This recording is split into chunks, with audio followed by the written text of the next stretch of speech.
A Padma Shri is not just about one piece of work. It's about honoring your journey till that particular point in time.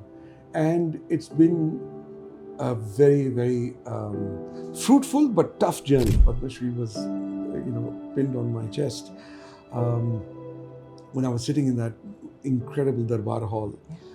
And I was just thinking about, it was almost as if my entire life was running in front of me. She's like a mother to me, and I love her very much.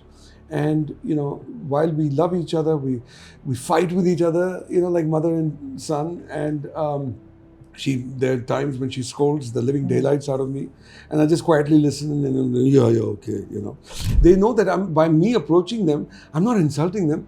I'm actually telling them how much I love and respect them, which is why I would be honored to have them in my life, in my song or whatever. At worst, they just simply say, "Sorry, I'm busy. I can't do it," or whatever. And then you just move on. But you haven't. It's not as if they're going to suddenly get offended and say, "How dare you come to me and ask me?" Of course not. If you turn around and say that, "I don't like that song because your hairstyle is not good in it," it's like.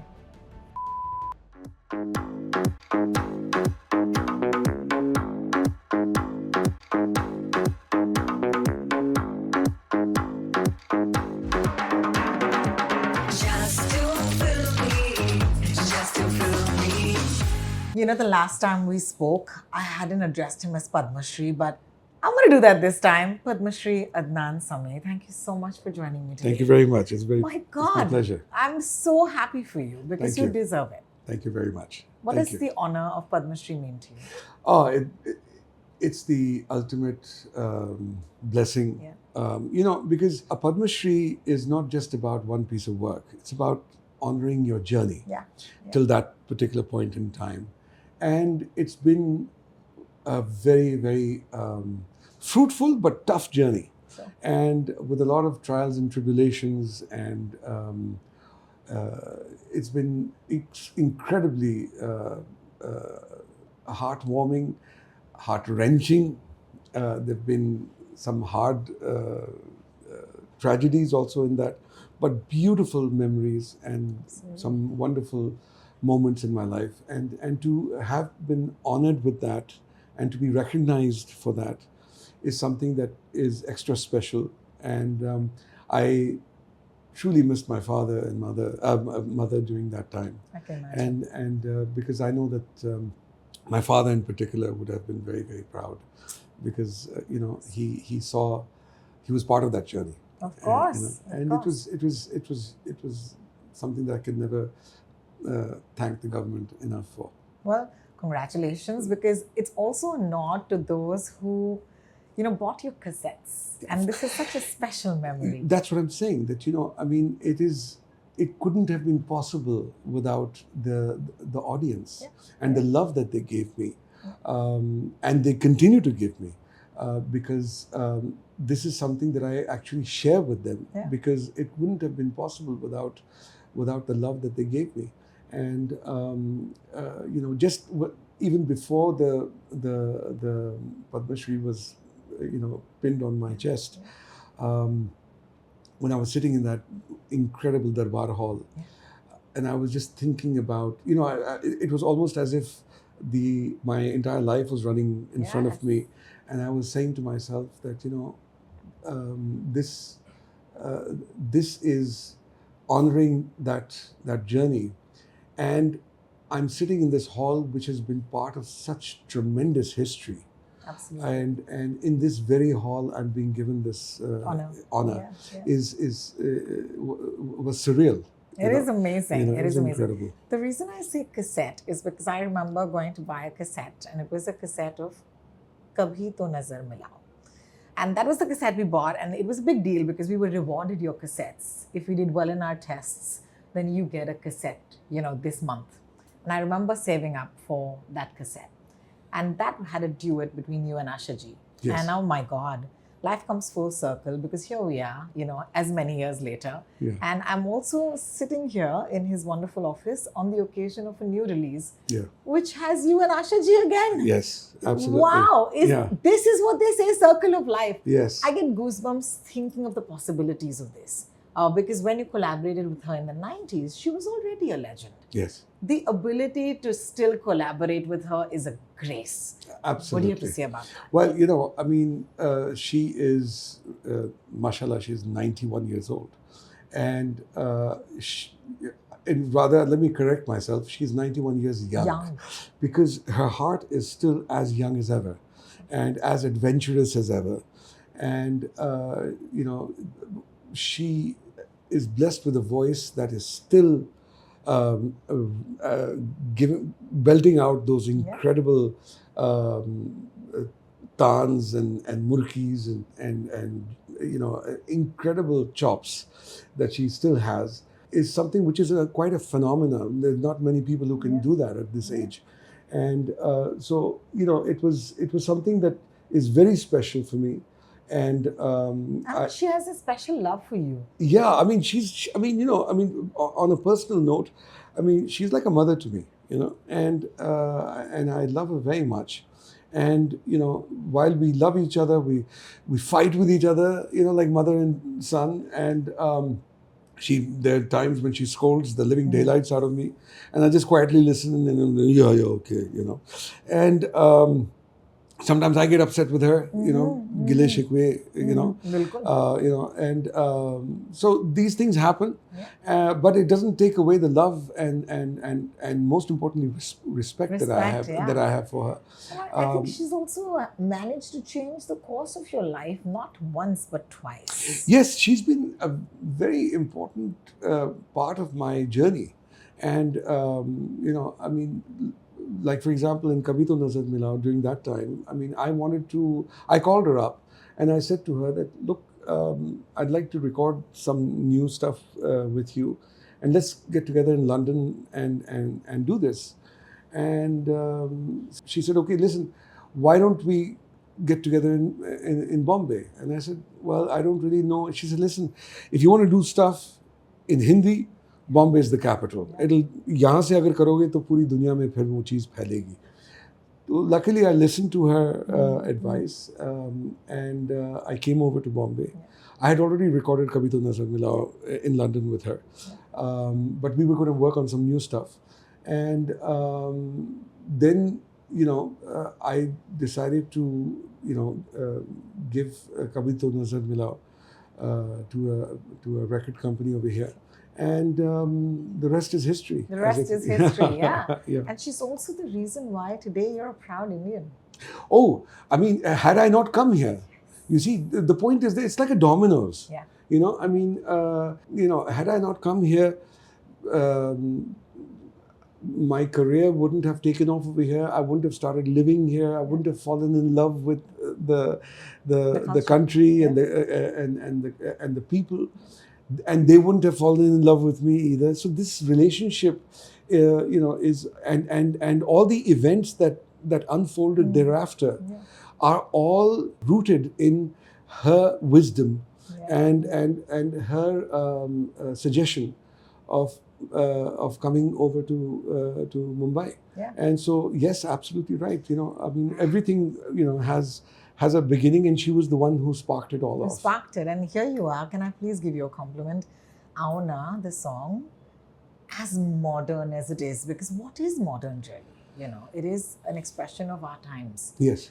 And we're all trying to figure, because we don't know what today 2025 sounds like. Right. We'll know it like 5 years later or 10 years later. Yeah. But what's amazing is that even though it's a today's song, it's still got the one thing that today's music really needs, and that's melody. Okay. It's been so important to you because that you composed the song as well, and I feel like you've arranged it as well, and I feel like that's so important to you. Yeah. Why has that been so important to you? And through the years, that your songs have not just had great, it's the hook culture, but you take the hook culture and you've thrown it, and you say, you know what? Of course, here's the hook, but here's this beautiful, the bridge that takes you into the antara. Right. And then there's antara number 2. I'll never forget the music arrangements between those antras in your songs. Right. So let's talk about that a little bit. The thing is, here's the thing. I grew up in the West. I went extremely towards the Western culture. there was a time that I became a complete, for lack of a better word, Gora, Yeah. you know. Yeah. And my father saw that.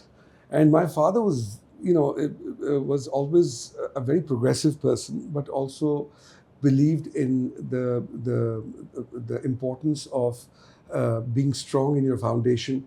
He used to always say that, listen, if you don't know where you're coming from, you're not going to know where you're going.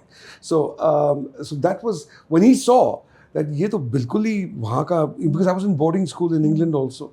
So when he realized that he's becoming completely sort of westernized, he then brought me towards Indian music, and he said, "Hey, listen, you're listening to jazz all the time. I was the one who introduced you to jazz. So here, let me introduce you to Indian classical music." Wow. And he then was the one who actually nurtured my love for and introduced me to Indian classical music. He started introducing me to the language, to the traditional language of Urdu, and then he introduced me to all the, a lot of the, because he was even though he was a diplomat, he had nothing to do with music or anything, but he was a big connoisseur of the arts. Yeah. So on one hand, he had a vast knowledge of music, whether it was Indian or Western, and in most genres, and he was a great follower of poetry, and he was a wonderful reader, and he emphasized that you must read, and which is one of the reasons why I'm constantly surrounded with books, because I grew up with them, and so therefore. He would on one hand he would literally quote Macbeth to me, and on the other hand, and he would quote Oscar Wilde, or and on the other hand he would quote Ghalib and Mir Taqi Mir, and he would, till the last time, I mean till his last breath, he would constantly be asking me, अच्छा इसका मतलब क्या है? मैं कहा बाबा अब तो मुझे पता है. हाँ पता है, लेकिन बताओ मुझे, what does it mean when he says this? So I mean, it was a constant wonderful interaction I had with him. So therefore, when I compose something and when I sit on the arrangements, I always have that personality of mine where I like the modernity, I love modern music, but I also feel that it is important to bring in a certain element of our own culture, and blend it with it, which is what I've always done. I've always made a balance between the Western sound and the Indian sound, and sort of merged it together in a manner that it doesn't sound forced, and it sort of blends in perfectly. And by the grace of God, I've been able to sort of create that blend which people have appreciated. And it's something, it's very simple. If you're going to just do a Western arrangement of a melody, okay, that they're doing already out there in the West. I mean, what are you bringing onto the table? You need to bring something which makes your music unique. Okay, everybody, I mean, so that's what I try to. Because you introduced us to saxophones. I remember you introduced us to so many beautiful forms of music. And I remember you brought a cinematic quality to your music videos.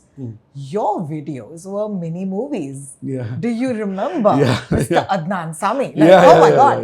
Rani Mukherjee never looked better, guys. And I remember what a party it was, because I feel like you dared to say, because I don't know if I'm right at all, but I felt that because you didn't grow up here, or because you didn't study here, of course Amitabh Bachchan is Amitabh Bachchan, but there was a sense of like irreverence, but respectful irreverence, saying that let's have fun with you, because you were an amazing person, everyone loves you, let everyone look at this side of you. I have to ask you, were you bolder when you were younger? Because for you, nothing was impossible. You got Govinda to do a lift kara de. You got Bachchan Sahab to do Kabhi Nahi. Tell us a memory of that time that you remember very clearly. I think that was instilled into me by my father, in the sense that my father used to always say, listen, try it. There's nothing impossible, but thinking makes it so. That used to be his motto. When you think about it, and this is an advice I give to everyone. Listen, if you have a thought, try it. What's the worst that can happen? It won't work out. If you want to work with someone, yes, that person might be way senior to you and way more accomplished than you, or whatever you want to call it. But what's the worst that can happen? They'll turn around and say, sorry, but no thank you. that's not, I mean, the end of the world. So it's better to get a rejection and say, okay, fine, I tried. Rather than spending the rest of your life saying, oh, it could have been. Could have been. If only I asked him, Yeah. And the worst thing would be that if you meet somebody later on and say, I wanted you to do that. I said, damn, why didn't you ask me? I would have done it. Then you would kick yourself no end. Yeah. So the point, what I'm trying to say is that when you have a thought, I mean, provided it's a legitimate thought, give it a shot. What's the worst that can happen? And when it came to wanting to work with people that I admired and loved, I mean, I was very clear about the fact that if I approach them, I'm obviously approaching them because I admire them, and they know that, and they're graceful enough to understand that. And so they know that by me approaching them, I'm not insulting them. I'm actually telling them how much I love and respect them, which is why I would be honored to have them in my life, in my song or whatever. And so therefore, it's by no means an insult. Yeah. So at best, or rather at worst, they just simply say, sorry, I'm busy, I can't do it or whatever. Yeah. And then you just move on. But you haven't, it's not as if they're going to suddenly get offended and say, how dare you come to me and ask me? Of course not. What were you thinking? No, it's not like that. No, but you did these things, when things were impossible. Like today, it's the age of collabs, right? Everyone's collabing. Yeah. You made collabs happen before it was a word. True. Oh my God. You got these guys to be like super cool, because I feel like back then there was this whole perception that there's the filmy side of things. Yes. And there was the cool side, which was the indie pop side. Correct. And I think by that crossover, you just made everybody super cool. So, that's nice to know. Yeah, that was really cool. When you do these things, you're not doing them with the thought of the impact that it will have in the future. You're doing them because you genuinely feel that, hey, you know what, I want to do this because I want to do it. Yeah. You really wanted to dance with Govinda. Yeah, I really wanted to dance with them. I really wanted to work with Amit ji. I mean, these were things that were part of my bucket list or check, and so I didn't realize the impact that it would have in the future. Yeah. And but I'm glad to have been able to sort of do a minor sort of contribution in that way. But, amazing. Amazing. Thank you for doing that. Because, hey man, we still play your songs. Thank you very much.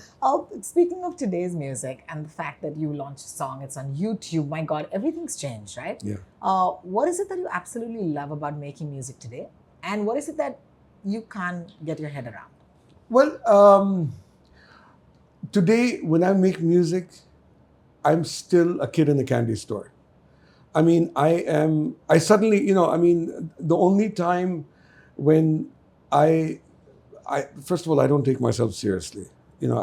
I think life is too short. It's amazing. I don't take it seriously. Thank you. I'm very, happy-go-lucky when it comes to life. Yeah. And because I realized that there's no such thing as a 5-year plan. If you want to make God laugh, tell him your plans. It's not going to work out. So I used to be in that delusion that, you can actually plan out your life. There's no such thing, It's all, planned up there, and he's the best planner. Correct. And so that goes out the window. And so, it's like you then develop an attitude that, hey, listen, you know what? Let's just enjoy ourselves. This is life. We have a predestiny. Work hard. Enjoy what you do. Do it honestly. And don't take life so seriously. And there's not going to be a sequel, so just forget about it. So it's okay. So best thing I've heard today. There is no sequel to life. No. I mean, at least not in the form that we know. Yeah. So the thing is that when it comes to music is the only time when I'm a little serious, and when I become a kid. And today I get equally excited when I'm as I did when I was 10 years old. And that's the beauty of it. So I enjoy making music as much today as ever. The thing that I can't get my head around right now or for a while, and that is that we live in a super age of information. True.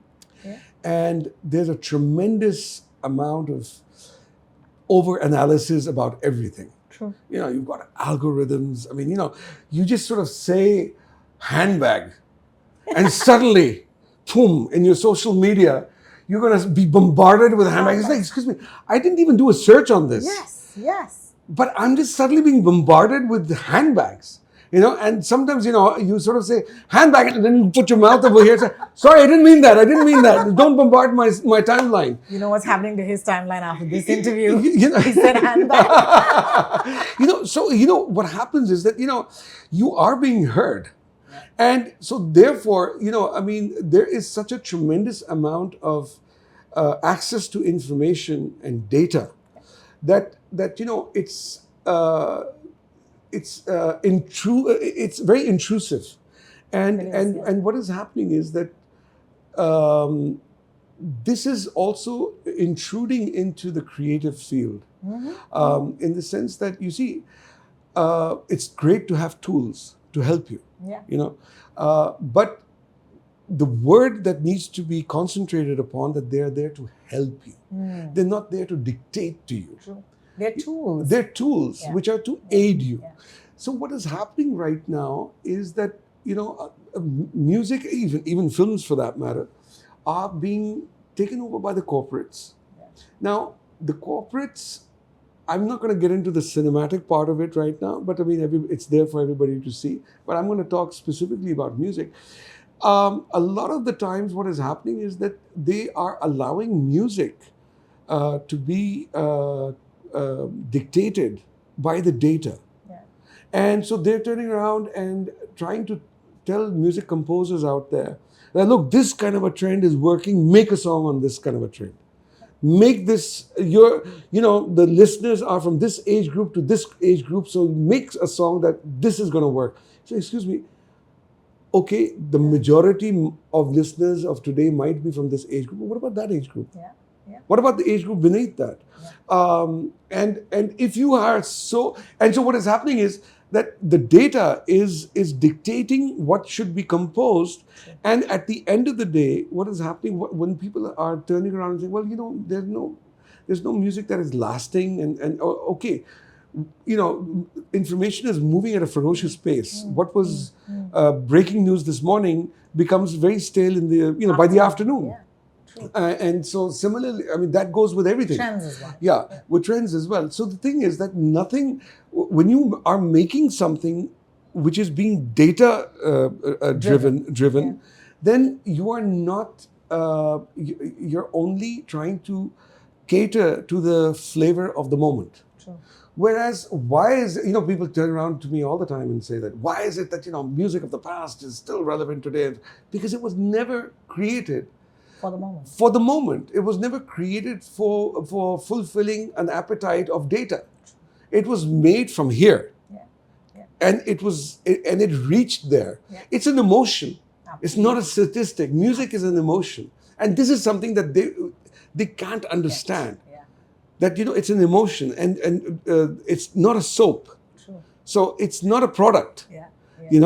And so therefore, a good melody is that comes from the heart is immortal.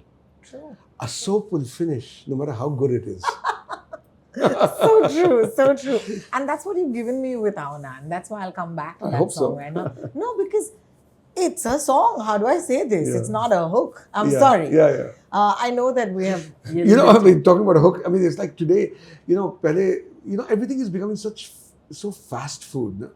पहले 2-2, 3-3 अंतरे होते थे, फिर 2 अंतरे, फिर अब एक अंतरा हो गया, अब hook हो गया, उसे hook से याद, make something that is, now imagine, there are people who do this, make something that is real friendly.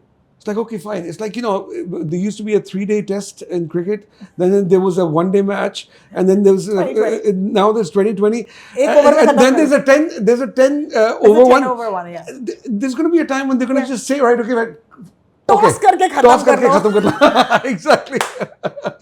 So similarly, they're wanting to have hooks that are just real friendly, and so that they can do remixes on it, and a point is going to go tung.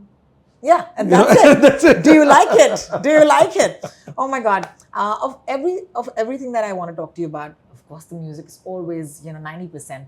But the 10% that I always want to talk to you about is that you are one of the most fearless musicians as a person. And I think that counts, because art and the artist is really important to me. I always think about this. I always talk about this in my head. And I feel like you're one of those people who's never shied away from, taking on trolls. I love Adnan Sami on Twitter, guys. If you are not following him, you're an idiot. Like, you should. It's entertaining. I love it because I don't feel. I think that as Indians, we really don't get to see this side of a celebrity. So I think you are refreshing, just like that glass of, Nimbu Pani. Thank you for having no Fs to give. Yeah. And I ran out of them a long time ago. Thank you for doing that. It's so important to you. Why is it so important to you that you really, they could be your fans, but if they say something to you that hurts you, you're not going to take that lying down. No. The thing is that, I come, from a background, which many of us do, where our parents taught us that, look, don't blow your own trumpet, let others say it, you don't say it. And then, whereas today, times have changed. And today, a person does half-hearted thing, but they'll blow their trumpet, they'll blow a brass section. Half a reel. Oof. People are their own marketing tools, they are blowing their whole trumpets and how, And so there was a time, similarly, again, we were taught, adopt the graceful silence and have the moral upper ground. Okay, I understand that. Be the bigger person. Adnan's like, I've been the bigger person. I chose the other side now. Exactly. So you see, what happened was that for quite a long time, I always, used to follow that particular teaching.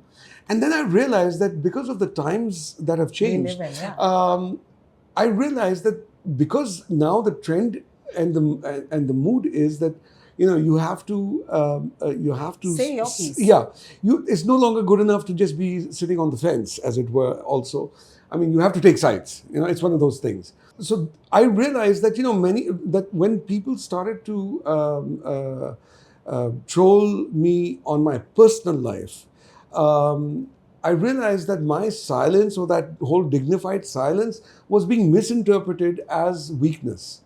And as being defensive, and that, maybe feeling guilty, and dekho iske paas jawab nahi hai, and therefore I started to get a lot of this this kind of criticism, and it wasn't as if I didn't have an answer to shut them up, and so therefore a point came when I suddenly snapped, and I just said, you know what, I'm just going to give it to you as it is, and you have every right to criticize my music because I have put it out there for you. Yeah. I have given it out to you, and therefore if you don't like it, I respect your opinion. And if you have opinions about it, I respect those as well, provided they're constructive. If you turn around and say that I don't like that song because your hairstyle is not good in it, it's like,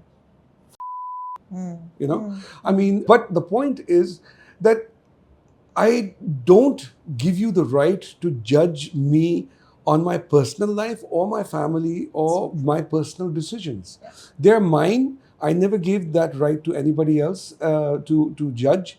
I have my own reasons, and I've got the right to have my own reasons, and you have no right to judge me on it. True. And so, I have made it very clear, and I make it very clear even today, that there's certain boundaries that I have set out, because you need to do that, 100%. and especially in today's times where everybody has become a critic, Yes. and there will be somebody passing judgment on something or the other. Yeah. So that's when I decided that I'm going to just give it, and I like they say, the truth will set you free. The truth will set them free for sure. But I just want to say that it's so lovely to meet you, because for someone who's literally bought your first cassette, Thank you. and all of the cassettes ever since, Thank and then you. CDs, and then Means a lot. all of It it. means a lot. Played your music on the radio. Thank I you. feel like we are so blessed that we have the opportunity to do this with the artists that we love. So thank you so much, Adnan. Thank you, and thank you for your love, and thank you for your support, and Thank you for listening to my music. Thank you. Yeah, it means a lot. Hi, this is Adnan Sami, and you're watching me on Just Too Filmy.